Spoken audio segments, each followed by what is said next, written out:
기도하겠습니다. 하나님 아버지, 감사합니다. 질그릇 같은 인생, 감당할 수 없는 하나님의 영광을 저희에게 비추시고 담아내셔서 비록 저희는 질그릇 같은 인생일지라도 하나님의 거룩한 영광을 위해서 쓰임받는 도구가 될 뿐 아니라 하나님의 영광 자체가 되게 하시는 그 은혜를 인하여 감사합니다. 오늘도 그 말씀을 깨닫게 하셔서 주의 성령으로 말미암아 저희가 주의 말씀을 통하여 하나님의 영광을 보는 복된 은혜가 있게 해 주옵소서. 예수님의 이름으로 기도하옵나이다. 아멘. 제가 어저께 저녁 때 하나님의 영광을 본다는 것이 우리 신앙생활에서 얼마나 중요한 열쇠인가 하는 것을 말씀을 드렸습니다.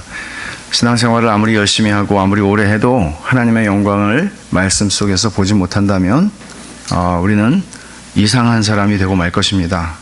이상한 사람이라는 것은 좋지 않은 사람이 된다는 뜻입니다.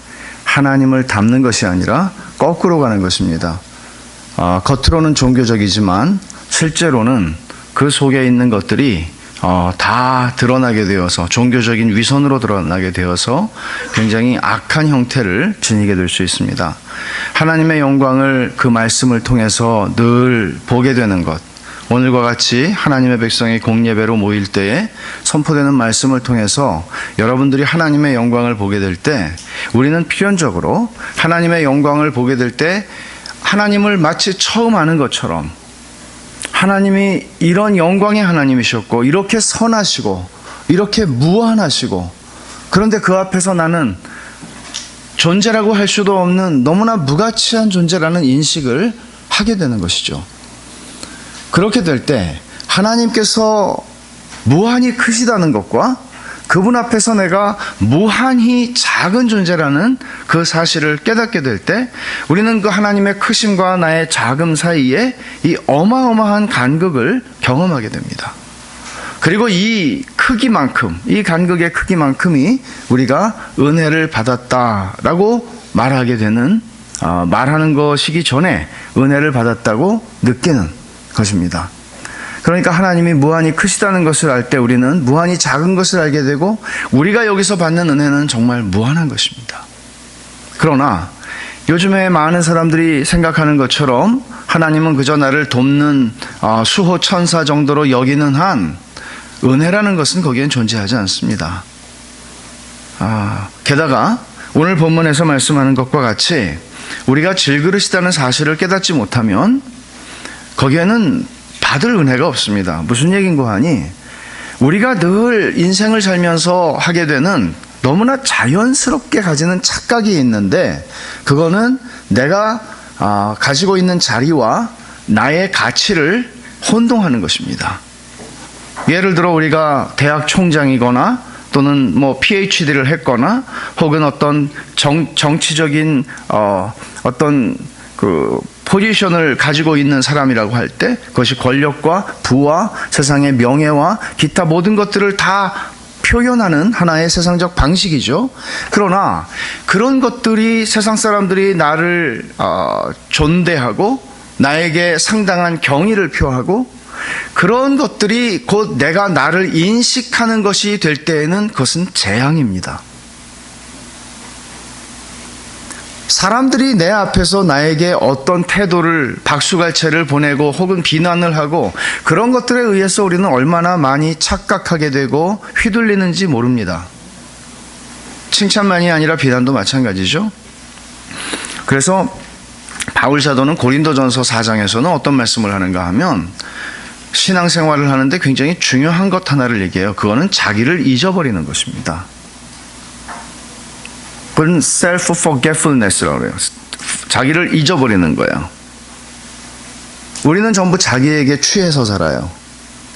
전부 자기로 충만해요. 사람들이 뒤에서 나를 욕하면 치가 떨리게 분노하고 잠을 이루지 못해요. 아니, 그 인간이 나한테 그럴 수 있나? 또 누군가가 뒤에서 내 칭찬했다는 얘기를 전해 들으면 기분이 좋아서 잠이 안 와요. 어떻게 알았지? 내가 그런 사람인걸? 우리는 사람들이 우리에게 비난을 하거나 칭찬을 하거나 그런 것들에 의해서 우리 자신들을 착각한다는 얘기죠. 누가 비난한다고 우리가 그 사람인 것은 아닙니다. 누가 칭찬한다고 해서 우리가 그 사람인 것도 아닙니다. 중요한 것은 바울사도는 고린도전서 4장에서 오늘 후서 4장을 읽었는데 전서 4장에서 이렇게 말해요. 여러분들이 나에 대해서 비난하고 있는 거 나에게는 큰일이 아닙니다. 별것 아닙니다.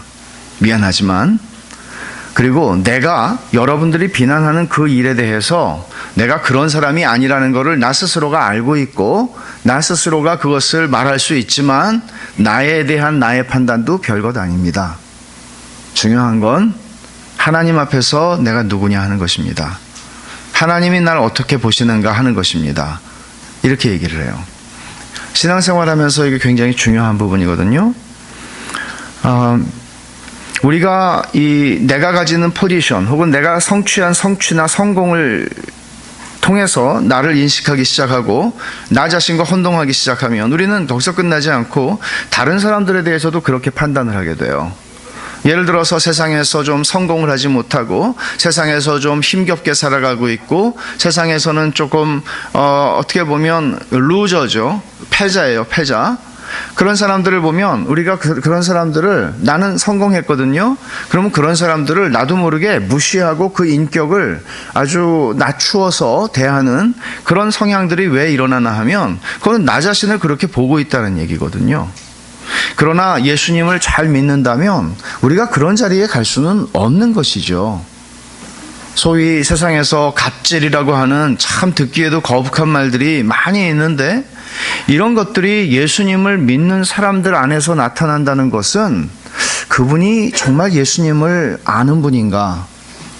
그가 참으로 구원 얻는 믿음과 하나님의 은혜를 경험한 분인가? 하는 질문을 하지 않을 수가 없는 것입니다. 하나님 앞에서 우리는 다 존귀하고 하나님의 형상으로 지음받은 사람들이기에 그 사람이 어떤 장애를 가졌던지 또는 이 세상에서 그 사람이 살아가는 삶의 고난과 극심한 그 절망적, 패배적 삶을 드러낸다 할지라도 우리는 그 사람의 가치를 볼 수 있어야 하는 것입니다. 우리가 그와 다른 것이 아무것도 없다는 사실을 알아야 합니다. 바울 사도는 고린도 사람들이 자기가 1년 반 동안 복음을 전해서 세운 교회임에도 그들이 그렇게 바울 사도를 비난하는 너 가짜지? 라고 하는, 여러분 우리 시대에도 사실 일반적으로 교회들에서 분쟁이나 분열들이 일어날 때, 싸움이 일어날 때 보면은 이런 일들을 참 이게 먼 얘기는 아닙니다. 그러나 다 똑같은 얘기는 물론 아닐 것입니다. 목사를 향해서 당신 가짜지? 라고 얘기했는데 진짜 가짜일 수도 있고요. 아닐 수도 있는 것이죠. 그러나 이런 문제가 터졌을 때 우리가 알다시피 바울은 그리스도의 참된 사도가 아니었습니까? 그런데 진짜 보고 가짜라고 말하면서 고린도 교회에 와서 그저 사람들의 마음을 사기 위해서 물을 타가지고 복음을 전한 듣고 싶은 소리를 들려주었던 그 가짜 목사들, 가짜 교사들에게는 이 사람들이야말로 진짜 존경받을 만한 분들이라고 얘기를 하는 이런 일들이 고린도 교회에서 일어났을 때 바울 사도는 화가 나서 이 배은망덕한 놈들 그렇게 얘기하지 않습니다. 그리고 내가 누군지 한번 보여줄까? 라고 말하지 않습니다. 여러분들이 보시는 바와 같이 나는 별 볼 일 없는 사람인 거 맞습니다. 그러나 내가 전한 복음은 진짜 복음입니다. 나는 형편없는 사람일지 모르지만 질그릇이라는 말 속에 그걸 담고 있는 것이죠. 질그릇이지만 하나님이 이 질그릇 안에 담아 놓으신 보배는 영광스러운 것입니다. 헷갈리지 마십시오. 이렇게 얘기를 하는 겁니다. 우리는 늘 자기 자신을 증명하면서 동시에 하나님을 증명하고 싶은 욕망이 있습니다. 누이 좋고 매부 좋고 혹은 주님의 영광에 편승하고 싶어 하는 그런 욕구가 우리한테는 있는 것이죠. 그러나 언제나 그런 방식으로 나타나지는 않습니다. 그래서 여러분들이 신앙생활을 제대로 하고 있는지를 판단할 수 있는 하나의, 그건 다른 사람이 여러분을 판단해 주는 것이 아니라 여러분들이 여러분 자신을 판단하는 것인데요. 내가 질그릇인가 도자기인가, 이게 여러분들의 영적인 상황과 수준과 상태를 보여주는, 이 대답이 어떠한가에 따라서 뭐 겉으로 얘기하실 필요는 없어요. 속으로 생각을 해보세요. 여러분은 도자기입니까? 질그릇입니까? 네. 예. 질그릇이라고 대답을 하신 분들이 계시죠. 근데 정말 그 생각을 하고 산다는 게 쉬운 일이 아닌 것 같아요. 특히나 사람들이 우리를 알아줄 때에는 더더욱 그렇습니다. 그리고 사람들이 알아주지 않아도 발끈해서 내가 도자기인 걸 한번 보여줄까?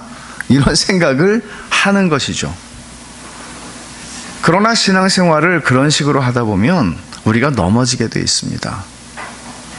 우리 자신들이, 우리가 존귀한 것은 물론 하나님께서 우리를 존귀하게 보시고 그리스도의 피 흘려 죽으실 만큼 우리를 사랑하셨기에 우린 존귀하지만, 그러나 우리는 본래 흙이니 너는 흙으로 돌아갈지니라 하는 말씀의 그 밑에 살아가는 사람들이에요. 부자나 빈자나, 배운 자나 배우지 못한 자나, 권력을 가졌던 자나 권력을 가지지 않았던 자나, 누구나 다 흙이 되고 마는 것이에요. 이게 성경의 말씀이에요. 여러분들이 도자기냐 질그릇이냐 하는 문제에서 어떤 대답을 내가 가지고 살아가느냐 하는 것에는 굉장히 중요한 것이 걸려 있는데, 그거는 은혜를 받고 못 받는 게 여기에 걸려 있어요. 내가 도자기인 줄 알고 착각하고 사는 사람은 은혜를 받지 못합니다. 전체. 그리고 늘 불만과 불평과 원망이 많습니다. 내가 이런 대접을 받아야 될 사람이야? 사람들 앞에서만 그러질 않아요. 하나님 앞에 기도를 그렇게 하지는 않을지라도 그런 생각이 있는 거예요. 하나님이 왜 나한테 이러시나? 여러분 솔직히 한번 생각해 보세요. 여러분들이 뭔가 승승장구하고 일이 잘 풀리고 잘 되고 막 그럴 때 여러분들은 하나님한테, 하나님 저한테 왜 이러세요 진짜? 안 하시죠 그렇게? 언제 그렇게 얘기하나 하면 일이 꼬이고 좌절하고 실패하고 힘들고 되는 게 없을 때 우린 이렇게 기도해요. 하나님 저한테 왜 그러세요? 그러면 내가 너한테 그러면 안 되냐? 거꾸로 잘 될 때 우리는 너무 당연하게 여기는 경향이 있다고요. 물론 하나님이 참 좋으시다, 선하시다, 감사하다 그렇게 해요. 근데 그렇게 감격스럽지가 않아요. 하나님이 나한테 이렇게 해주셔야 할 이유가 없는데 하나님 왜 나에게 이런 은혜를 주십니까? 이렇게 잘 말하지 않는다니까요. 내가 질그릇인 줄 알면 우리는 하나님께서 내게 주신, 내가 지금 숨쉬고 살아가는 거, 내 자식들이 지금 살아있다는 것 자체가 나에게 얼마나 큰 감사인지 몰라요. 근데 감사할 게 없는 거예요. 내가 도자기거든요. 내 아들도 도자기, 내 딸도 도자기 집안이거든요. 우리 집안은. 우리 집안을 우리 하나님이 이렇게 대하시면 안 되는 거죠. 이런 식으로 가기가 너무나 쉬워요. 여러분들이 여러분 자신을 하나님 앞에서 인식하는 것. 우리가 늘 도토리 키재기 한다는 말 쓰면서도 도토리 키재기 하고 살거든요. 그저 우리 옆에 있는 사람들하고 비교하면서 살아요. 항상 저 사람보다 내가 낫다, 흐뭇하죠. 그리고 우리 보통 평균, 이 사회의 평균보단 내가 나은 것 같다, 이렇게 하고 살아요. 하나님 앞에서 나를 보는 게 없으면 은혜를 못 받아요. 하나님을 여러분들이 더 깊이 인격적으로 하나님의 계시의 말씀인 성경을 통하여 알아가는 일이 없이는 우리는 은혜를 받을 수가 없어요. 하나님의 말씀이 은혜의 방편이라는 말은 그런 말이에요. 하나님의 말씀을 통해서 여러분들이 하나님의 영광을 봐야 은혜를 받는 거예요. 그때 우리는 내가 아무것도 아니구나, 내가 잘난 줄 알고 살았는데 내가 세상 사람들이 다 나에게 굽신굽신하고 내 앞에 와서 경의를 표하는데 내가 하나님 앞에서 나를 보니 내가 아무것도 아니구나, 티끌과 같은 존재구나, 먼지와 같은 존재구나 하는 거를 알 때 우리는 은혜를 받는 거예요. 그리고 이 말씀이 믿어지는 거예요. 내가 질그릇이구나. 이 질그릇과 보화라고 하는, 이 질그릇 안에 보배라고 하는, 보배와 질그릇이라는 말은 굉장히 대조적인 말이에요. 제 그릇은 보배가 아니거든요. 제 그릇이라는 것을 여기서 어떤 방식으로 표현하나 하면 바울은 제 그릇은 쓰다가 깨져도 별로 아깝지 않은 그릇입니다. 막 쓰는 그릇입니다. 손님이 왔을 때 한 번 1년에 한 번 정도 내놓는 그릇이 아니라 그냥 막 쓰는 그릇입니다. 깨져도 아깝지 않은 그릇이죠. 거기에 좀 금 좀 간다고 해서 뭐 아까워서 막 이러지를 않는단 말이에요. 근데 거기에 보배가 담겼다고 얘기를 하는 거죠. 우리가 이 보배를 질그릇에 가졌으니 바울은 자기가 질그릇이라고 얘기를 하는 겁니다. 그리고 보배가 그 안에 담겼다는 것이죠. 보배는 무엇을 가리키는 말일까요? 그 앞에 있는 말씀을 보면 6절에 어두운 데에 빛이 비치리라 말씀하셨던 그 하나님께서 예수 그리스도의 얼굴에 있는 하나님의 영광을 아는 빛을 우리 마음에 비추셨느니라 그랬습니다. 하나님의 예수 그리스도의 얼굴에 있는 하나님의 영광을 아는 빛, 하나님의 영광을 아는 빛을 우리에게 비추셔서 그 빛이 우리 안에 담겨져 있다는 말이에요. 이게 복음을 의미하는 거고 하나님의 영광을 담지하고 있다는 말이에요. 우린 복음, 이 복음 안에 그리스도의 영광이 있고 복음 안에서 그리스도의 얼굴을 보며 하나님의 영광을 보는 거예요. 여러분이 하나님의 영광을 보는 것은 기도원에 가서 금식기도 40일을 할 때 마지막에 하나님 영광 보는 게 아니라 매주일 하나님 앞에 하나님의 백성이 나와 예배할 때 그 백성들에게 하나님이 말씀하시는 그 말씀을 통해서 우리 하나님의 영광을 보는 거예요. 그런 일들이 매주일 일어나야 돼요. 그러면 우리는 3장 18절에서 말한 것처럼 주의 영광을 보매 그와 같은 형상으로 변화하고 변화하는 거예요. 영광에서 영광에 이르는 거예요. 질그릇인데 영광스러운 존재로 정말 변화되어 가는 거예요. 바울 사도는 자기를 도자기라고 표현하지 않습니다. 우리는 사람들이 우리를 도자기라고 알아주면 기분이 좋겠는데, 그리고 갈라디아서에서 바울 사도가 말한 걸 보면 너희가 눈이라도 내게 빼어주려고 했다. 정말 빌립보 교회가 또 바울에게 대한 태도를 보면 바울 사도는 참 사랑을 많이 받는 사람이었습니다. 정말 바울 사도를 그리스도께 하듯이 바울 사도에게 사람들이 했던 일들이 있었습니다. 그러나 언제나 그랬던 것은 아닙니다. 어떤 사람들은 그랬으나 여기 고린도 사람들은 그러질 않았습니다. 무례했습니다. 바울 사도가 그들의 영적 아버지임에도 그들은 바울 사도를 당신 가짜 사도죠? 라고 말한 겁니다. 그럴 때 우리는 내가 진짜다라고 말하고 싶고, 그렇죠. 그러나 자기를 증명하고 싶어하는 욕구가 우리 인간의 본성 안에는 있지만 바울 사도는 그것을 억누르고 하나님을 증명하고 싶어하고 복음을 증명하고 싶어합니다. 그리스도인들이 이걸 잘 배울 필요가 있어요. 우리는 예를 들어서 여러분 한번 생각해 보세요. 예수님에 대해서나 하나님에 대해서나 복음에 대해서나 기독교에 대해서나 믿지 않는 분들하고 논쟁이 벌어졌어요. 그럴 때 우리는 그 논쟁에서 이기고 싶어 하고요. 그리고 내가 얼마나 더 논리적이며 논리정연하며 논리로도 꺾고, 때로는 심지어 이런 일도 있었다는 거 아십니까? 너 예비고사 몇 점 맞았어? 고등학교 졸업할 때 심지어 이거 우리는 너 몇 살이야? 이렇게 하잖아요. 말이 안 통하면 나이로 누르려고 그러고 예비고사 점수로 누르려고, 너 학교 어디 나왔어? 학교로 누르려고 그러고, 그렇게 해서 하여간 이겼다고 해보자고요. 그래서 하나님 믿어야 돼. 그러면 여러분 같으면 믿고 싶겠어요? 더러워서 안 믿는다. 우리가 이기고 싶어하고, 우리가 뭔가 내가 너보다 나아, 이걸 증명해서 하나님을 증명하고 싶어하는 욕구가 있다고요. 바울 사도는 심리학 박사도 아니었는데 그렇게 하질 않아요. 자신은 찌그러져요.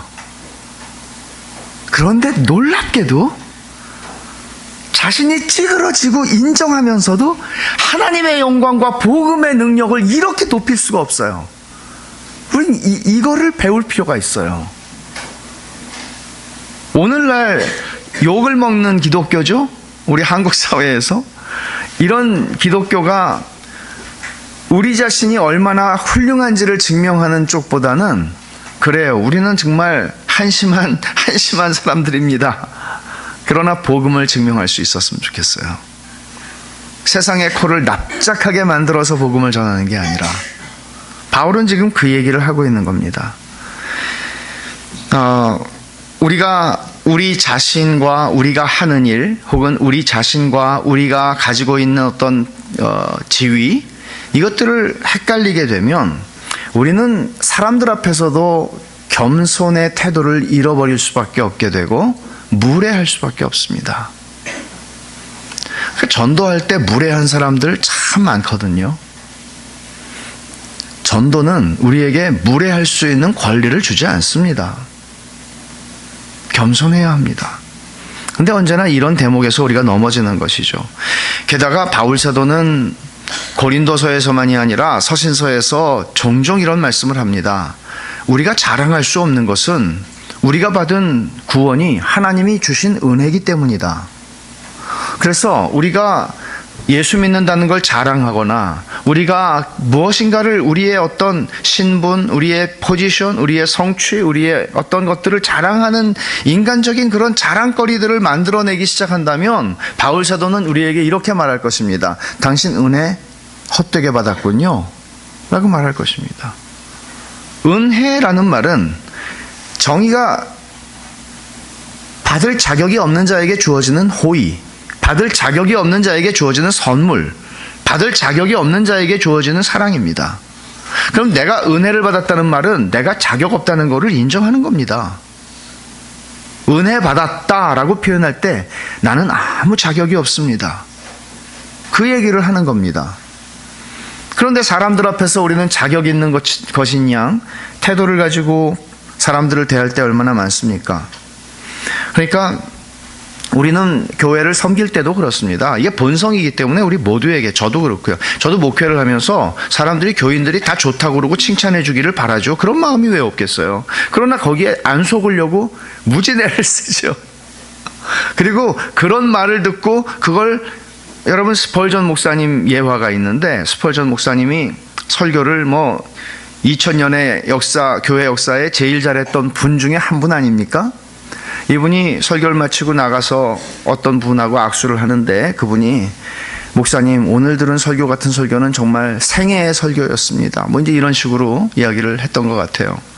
그러자 스펄전이, 아이고 그렇잖아도 조금 아까 벌써 그렇게 말하고 지나가신 분이 계시다고. 그분의 이름은 막이라고.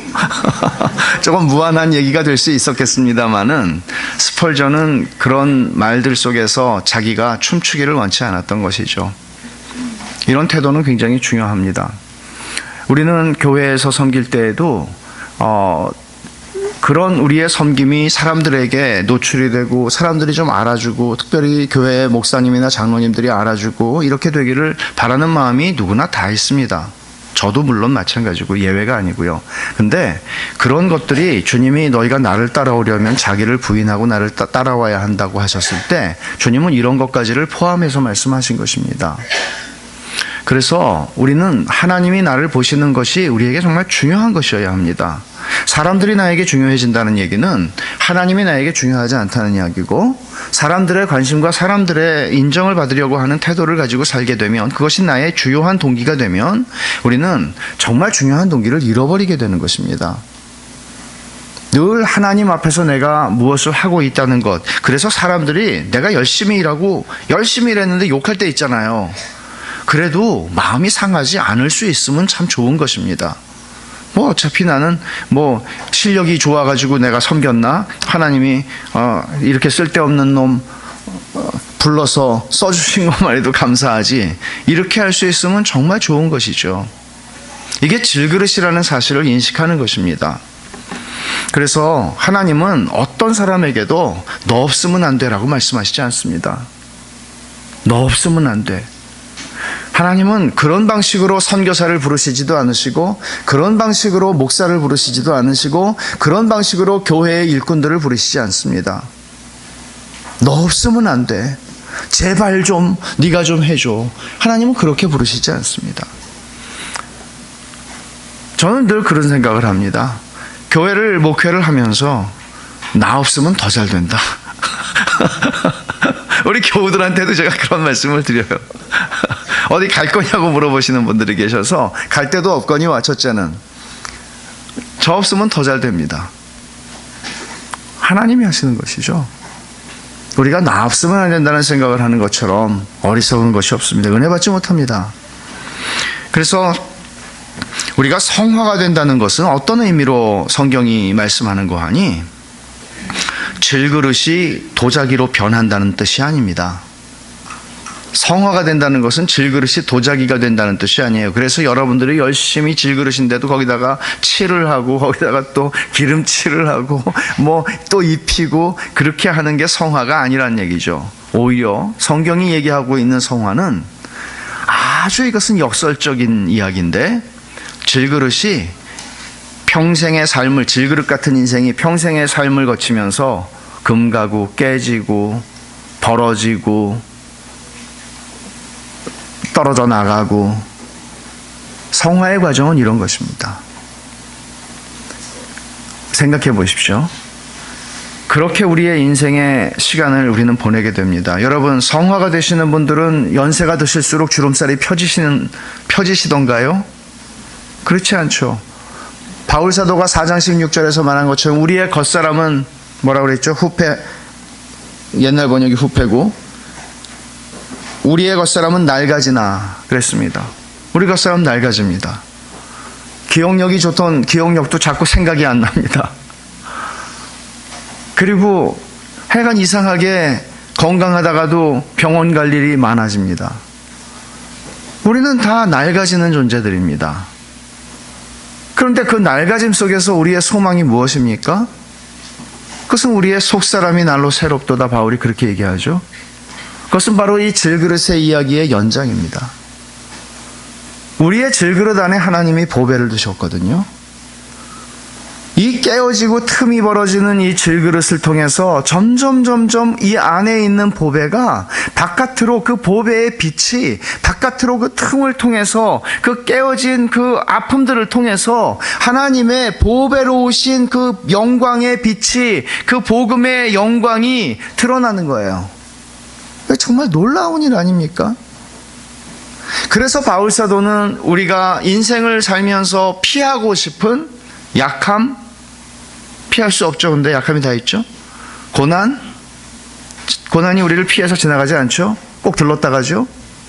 그리고 우리가 피할 수 없는 죽음, 이것들을 통해서 하나님의 영광이 우리의 질그릇 같은 인생을 통해서 점점 더 빛을 드러내기 시작한다는 것이죠. 우리의 깨어짐을 통해서요. 더 단단하게 깨어지지 않도록 칠을 하고 무슨 새로 나온 화학약품을 칠하고 하면서 어디에 부딪혀도 깨지지 않는 그릇으로 도자기로 만들어지는 것이 아니라 우리는 깨질 수밖에 없는 질그릇입니다.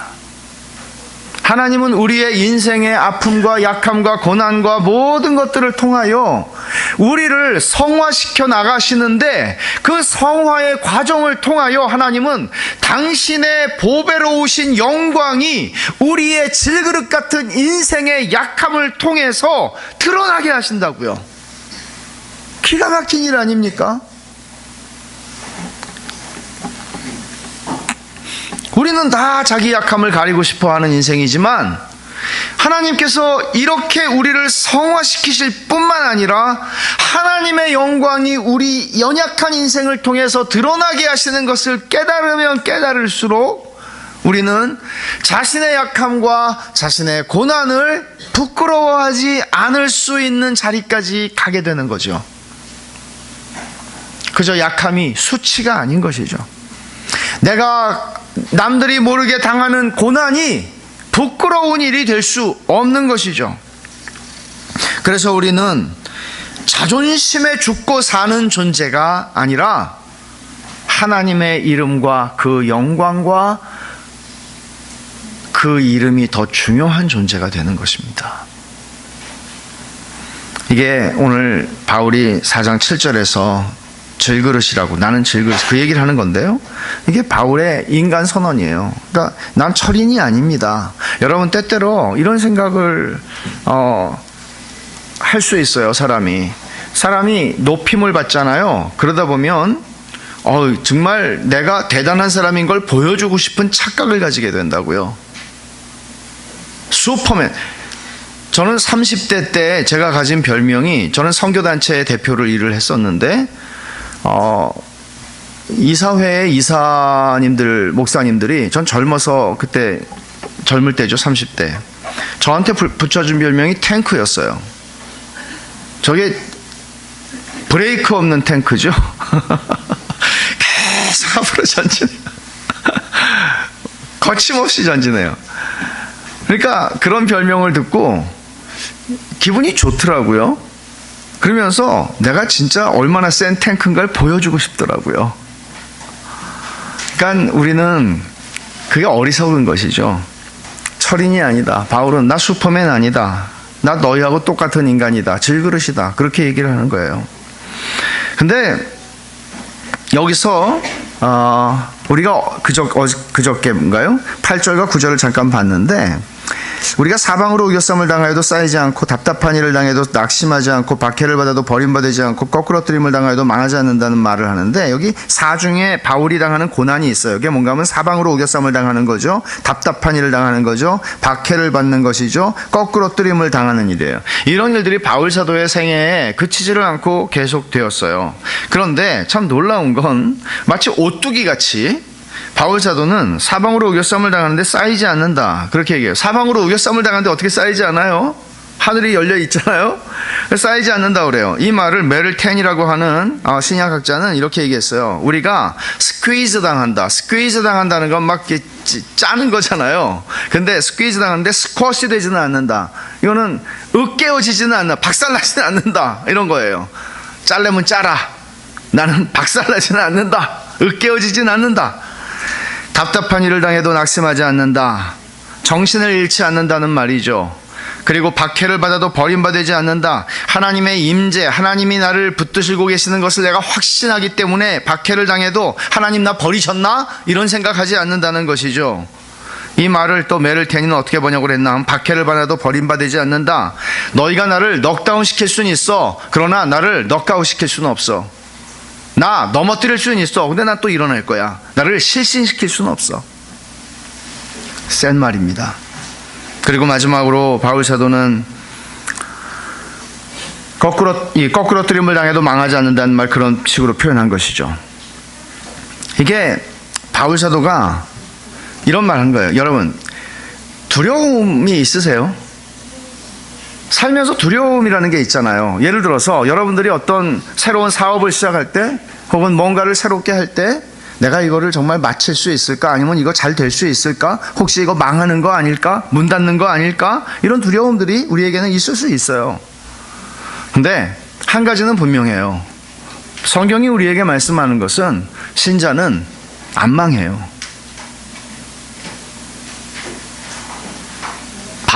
바울 사도식의 표현을 하면 망해도 안 망해요.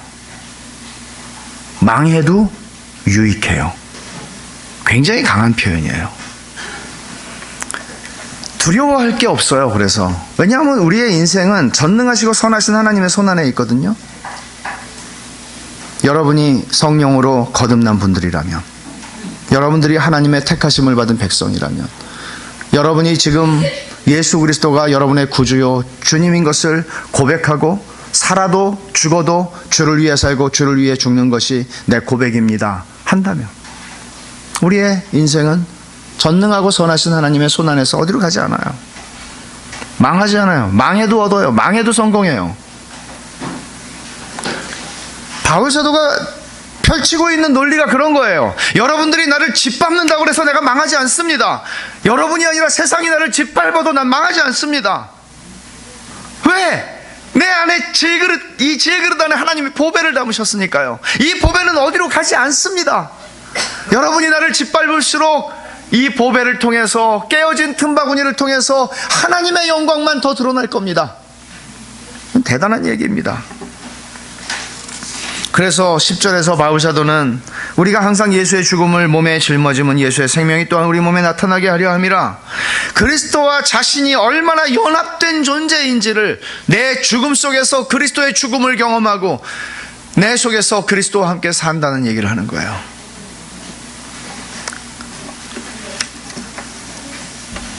고난을 끌어안고 갈 수 있는 힘이 있는 거죠. 여기에는 이게 성화의 방편이에요. 고난과 죽음은 하나님이 우리를 이끌어 가시는 성화의 방편이에요. 고난과 죽음이 있기 때문에 우리의 인생에 약함과 고난과 죽음을 통해서 우리를 성화시켜 가시는 거예요. 하나님께서. 그런 하나님의 방법을 여러분들이 이해하신다면, 깨닫는다면, 인정한다면 여러분들의 인생에 하나님께서 허락하시는 고난과 약함들을 보는 여러분들의 관점, 그것들을 대하는 태도 바뀔 수 있죠. 달라지죠. 이제 왜 바울이 이렇게 보배를 질그릇에 가지도록, 여러분 보배는 도자기에 담기는 게 합당하죠? 그렇지 않습니까? 보배는 도자기에 담겨야 되죠. 근데 왜 보배를 질그릇에 담으셨을까요? 하나님의 의도를 설명하는데, 첫 번째는 우리가 이 보배를 질그릇에 가졌으니 이는 심히 큰 능력은 하나님께 있고 우리에게 있지 아니함을 알게 하려 함이라. 오해할 수 없도록 명확하게 얘기했죠.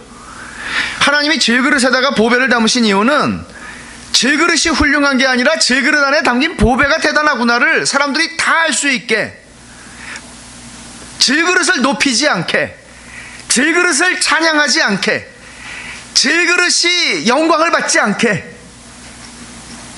착각하지 않게 하는 하나님의 방법이라는 것입니다. 사람들이, 우리를 보는 사람들이, 예수 믿는 사람을 보는 사람들이 다, 야, 정말 당신을 보면서 내가 하나님을 찬송하지 않을 수가 없습니다, 이렇게 하게 하신다는 거예요. 근데 우리는 약간 욕심이 든다니까요. 주님이 개선행진의 맨 앞에 백마를 타고 들어가실 때 우리는 그 옆에 같이 타고 들어가고 싶다니까요. 우리는 질그릇 말고 도자기가 되고 싶다니까요. 그래서 난 당신 때문에 정말 하나님께 찬송을 하지 않을 수가 없습니다, 근데 당신에게도 찬송을 돌립니다, 이렇게 하고, 이런 말을 우리는 듣고 싶다고요. 근데 하나님께서는 당신의 영광을 그런 방식으로 나누시지는 않으세요. 그리고 우리를 보는 사람들이 참 신기하고도 놀랍다, 내가 이렇게 약하고 보잘것없는 존재인데 어떻게 나를 보고 저 사람이 하나님을 볼 수 있을까? 이런 일들이 일어나는 것이에요. 여러분들이 훌륭하고 사회적으로 상당한 명망을 얻고 이렇게 했기 때문에 여러분을 통해서 하나님을 본다고 말하는 게 아니라, 우리는 이럴 수도 있고 저럴 수도 있고 하나님이 우리에게 주신 인생의 몫이 다른데 그 모든 삶 속에서 하나님을 나타내는 것이죠. 이게 신자의 은혜의 신비입니다. 근데 이것만은 아니에요. 또 하나 하나님께서 의도하신 게 있는데, 15절을 보시면, 이는 모든 것이 너희를 위함이니, 너희를 위함이래요. 이게 우리가 도자기 연하는 것이 우리를 위함이 아니에요. 너희를 위함이니 많은 사람의 감사로 말미암아 은혜가 더하여 넘쳐서 하나님께 영광을 돌리게 하려 함이라. 결국은 바울 사도는 내가 하나님의 영광을 취하지 않겠다, 그리고 그러기 위해서 하나님은 나를 질그릇이라고 하셨다, 이걸 아는 거예요. 여러분이 도자기인 줄 착각하면 여러분 하나님께 영광을 돌리질 못해요. 하나님하고 영광을 나누겠다는 생각을 가지면 여러분이 그 영광을 다 찬탈하는 거예요. 그래서 바울 사도는 하나님께 영광을 돌리기 위함이다. 근데 그 영광이라는 말을 앞에서 썼거든요. 18절에서, 3장 18절에서 주의 영광을 봄에 그와 같은 형상으로 변화하여. 그러니까 바울 사도는 주님의 영광을 보는 게 나를 거듭나게 했고, 주님의 영광을 봄으로써 내가 주님의 형상으로 변하여가는 이 주님의 영광의 소중함을, 주님의 영광의 절대 중요성을 알았기 때문에 이것과 무엇을 바꿀 수가 없는 거예요. 그러니까 내 연약함을 통해서 주님의 영광을 누군가가 볼 수 있다면 그 사람도 거듭나게 되고 그 사람도 주님을 닮아가게 될 것이니까 이 영광을 내가 바꿀 수가 없어요. 나 잘난 척 하는데 하나님의 영광을 갖다 쓸 수가 없다는 얘기예요. 하나님의 영광만 나타날 수 있으면 내 고난과 약함도 내가 하나님 앞에 감사하지 않을 수 없는 조건이고 찬송의 제목이 되는 거라고요. 바울은 그런 얘기를 해요. 그래서 모세가 출애굽기 33장에 하나님의 영광을 나에게 보여주세요라고 그랬을 때 저는 그 이후 39년의 삶을 모세가 느보산에서 죽을 때까지 백성을 인도했는데 그게 얼마나 힘든 과정이었을까 생각해 봐요. 이게 우리식으로 말하면 200만 명이나 되는 대형교회 목사거든요, 모세가. 근데 이 200만 명이나 되는 대형교회의 대다수는 정말 말을 지지리도 안 듣는 사람들이었어요. 뻑하면 반역을 일으키고. 그러니까 야, 어떻게 목회를 했을까? 모세를 해부를 해봤으면 아마 속이 다 새카만 재가 됐을 것 같아요. 근데 이 사람이 그 39년의 세월을 감당할 수 있게 한 건 하나님의 영광을 본 것이 아닐까 하는 생각을 하지 않을 수 없어요. 바울도 마찬가지예요. 우리도 그래요. 하나님의 영광을 본 사람은 그걸 추구하게 돼 있어요. 그것과 다른 걸 바꿀 수가 없어요. 나 하나 잘난 척하는 거하고 하나님의 영광을 바꿀 수 없어요. 하나님의 영광을 희미하게라도 우리의 인생 속에서 보았다면 그럴 수 없는 것이죠. 그래서 하나님의 영광을 본 사람들은 낙심할 필요가 없어요. 뭐 나는 질그릇인데 뭐 낙심하겠어요. 그래서 16절부터 18절에 보면 이렇게 말하죠. 그러므로 우리가 낙심하지 아니하노니 우리의 겉사람은 낡아지나 우리 속사람은 날로 새로워지도다. 여러분 연세 드신 분들 점점 옛날에는 뛰어댕겼는데 이렇게 낙심하지 마세요. 낙심할 거 아니에요. 문제는 우리 속사람이 날로 새로워지지 않으면 낙심해도 돼요. 우리 속사람이 날로 새로워져야 돼요. 그리고 17절에 우리가 잠시 받는 환난에 경한 것이 지극히 크고 영원한 영광에 중한 것을 우리에게 이루게 함이니. 우리가 세상에서 환난이 없는 사람 없어요. 근데 환난이 경하다고 그래요. 경한 환난이 세상에 어디 있습니까? 그러나 지극히 크고 영원한 영광을 봤단 말이에요. 그리스도의 얼굴에 있는 하나님의 영광을 아는 빛을 하나님이 나에게 비추셔서 내가 봤어요. 하나님의 말씀을 들을 때 내가 그 영광을 봤어요. 그러자 그 영광을 보니 내가 지금 받는 고난 이거 별거 아니구나, 지나가는 거구나, 그렇게 볼 수 있게 되는 거예요. 물론 거꾸로 내가 이 세상에서 받는 영광도 이거 별거 아니구나 하는 거예요. 그리고 18절 보세요. 우리가 주목하는 것은 보이는 것이 아니요 보이지 않는 것이니 보이는 것은 잠깐이요 보이지 않는 것은 영원하다고 말합니다. 바울 사도는 하나님의 영원한 영광을 바라보기 시작하자 그는 이 세상에 유한하고 정해져 있고 제한되고 모든 것, 이 지나가는 것들이라는 것, 이거 별거 아니구나, 그리고 나 자신도 별건 아니구나 를 깨닫게 된다는 것입니다. 여기에 그리스도인의 삶의 신비가 있는 것입니다. 여기서 우리는 은혜를 경험하는 것입니다. 질그룹과 이제 말씀을 맺으면서 세 가지를 좀 여러분들에게 권면을 하는데, 첫째는 구별하세요. 여러분 질그릇 아니에요. 저도 질그릇 다시 여러분 도자기가 아니에요. 저도 마찬가지예요. 우린 질그릇이에요. 질그릇이에요. 우린 정말 질그릇이에요. 그러니까 옛날에 왜 장군이 그런 얘기를 했다고 그러죠? 자기의 부하를 시켜서 메멘토 모리, 죽음을 생각하세요. 당신 죽을 사람입니다. 전쟁에서 이기고 기고만장해서 그럴 때 메멘토 모리, 당신 죽을 사람이에요. 당신 흙으로 갈 사람이에요. 지혜로운 것이죠. 지혜로운 것이죠. 여러분 질그릇입니다. 여러분이 보배가 아닙니다. 착각하고 살지 마십시오. 그래서 자기 증명하려고 하는데 여러분의 시간과 에너지와 쓰지 마세요. 자기 증명을 다른 사람 앞에서 내가 한번 보여줄까? 이러지 마세요. 신자들은 그렇게 사는 사람 아니에요. 맞아요. 잘 보셨어요. 좀 힘들어도 그렇게 하세요.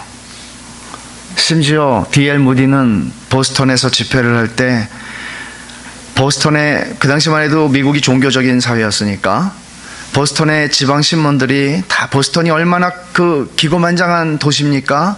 하버드 대학이 거기에 있고 MIT 뭐 좋은 학교들이 많잖아요. 지식인들이 있는 곳이죠. 그러니까 무디가 거기 왔어요. 무디는 초등학교 졸업장이 없는 사람 아니었습니까? 네 사람이 거기서 집회를 한다 그러니까 보스턴 지방신문들이 이 사람 정말 일자무식이다, 뭐 글자 읽을 줄 아는지 모르겠다, 그러고 막 지방신문들이 이 기사를 써내려고 한 거예요. 그 참모가 와서 무디에게 이 큰일 났다고, 이 사람들이 지금 이렇게 비난하고 헐뜯는다고 그러니까 무디가 뭐라고 그랬다는 걸 들으셨어요? 아이고, 그 사람들이 요거밖에 몰라서 다행이다. 다 알았으면 얼마나 많이 썼을까.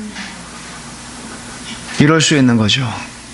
이럴 수 있는, 그것 때문에 발끈해서 집회 안 해, 집에 갈래, 그러지 않는 거죠.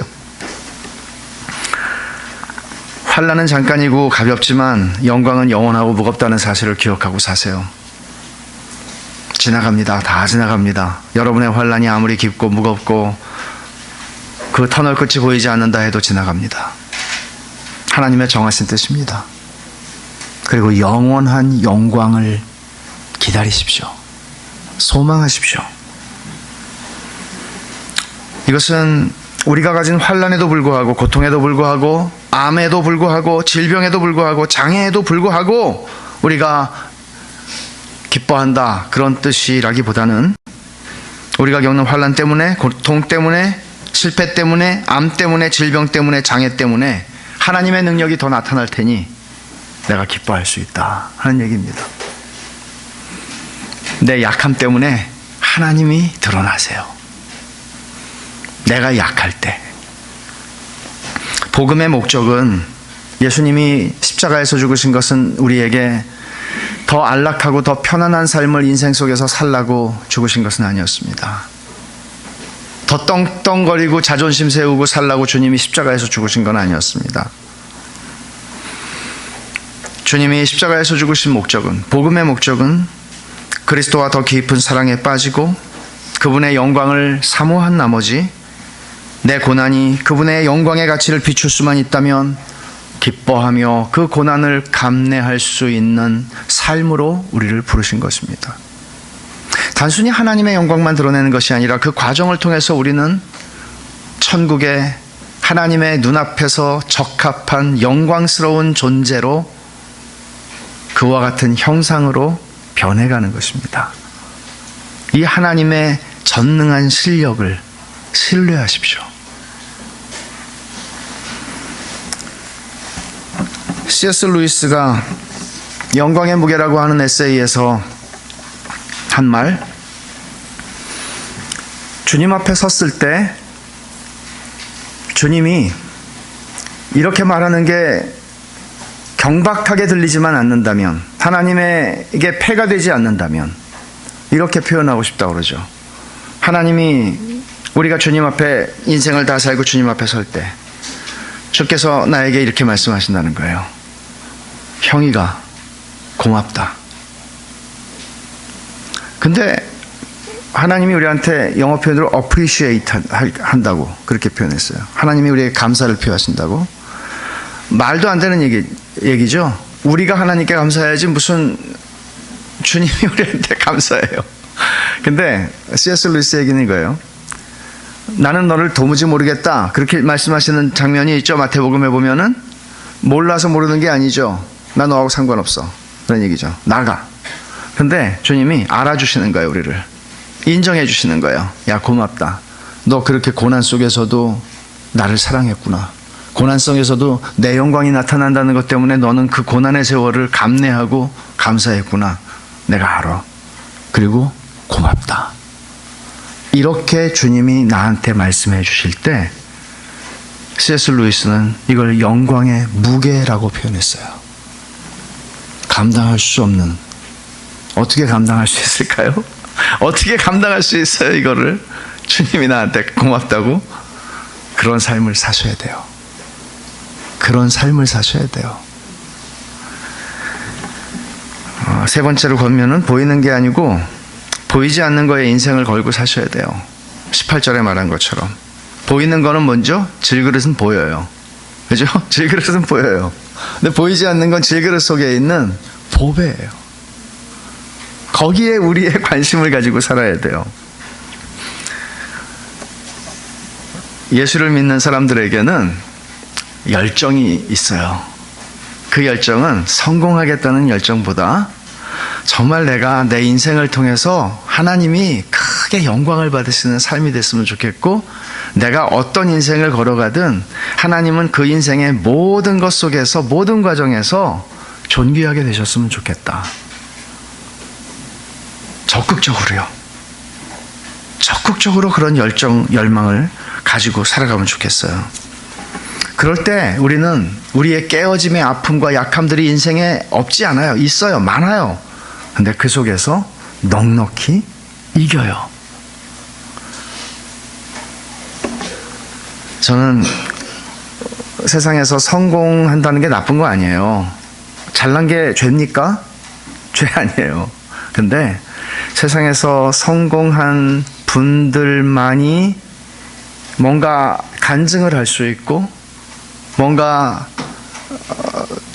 당당하게 복음에 대해서 말할 수 있고, 이런 것이 우리에게 익숙한 분위기가 된다면 우리는 하나님의 영광을 가리게 될 것입니다.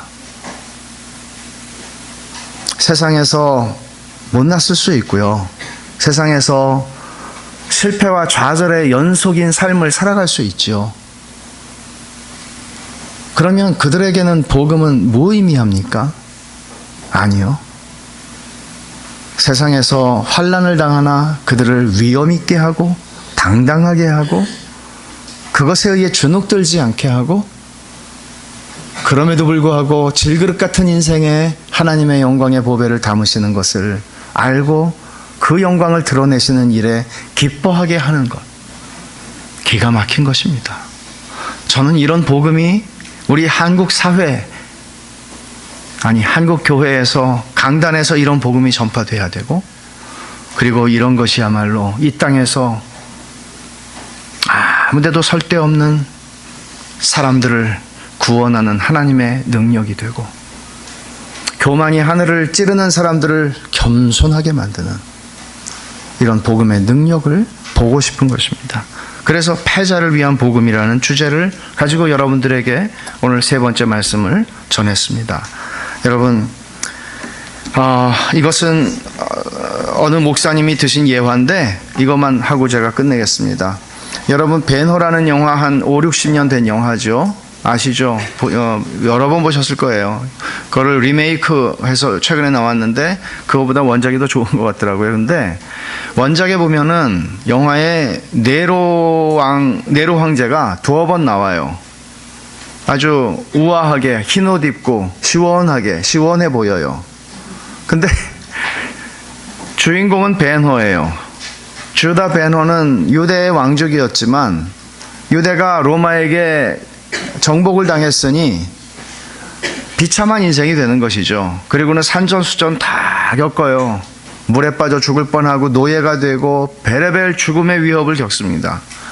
내내 처음부터 끝까지 내내 고생해요. 이 사람은. 그 사람이 찰턴 헤스턴이에요. 그 유명한 배우죠.